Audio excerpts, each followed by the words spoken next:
3 winter skincare essentials. Hi, my name's Doctor Sanjay of Trick One Aesthetics Mayfair, and today I'm going to be sharing with you 3 tips that are going to help you with your skin specifically for winter.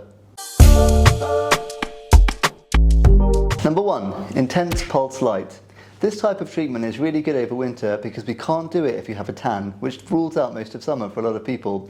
This treatment's really good at helping with pigmentation or for little red veins or thread veins. Number 2 is our hyaluronic acid serums. When it's freezing cold outside and often really warm inside, our skin gets exposed to these constant temperature changes and it doesn't really know what to do. So for this reason, it wreaks havoc on your skin, and having good moisture is really, really important.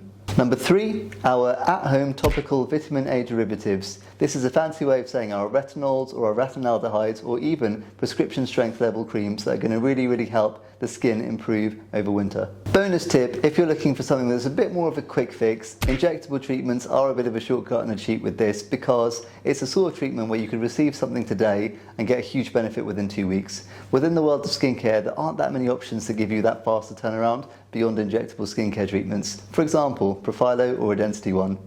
This skincare is really important to help with fine lines and wrinkles, maintain your skin long term, and even help with pigmentation throughout the winter. I hope you found this video useful. It's a short one, but keeping it sweet.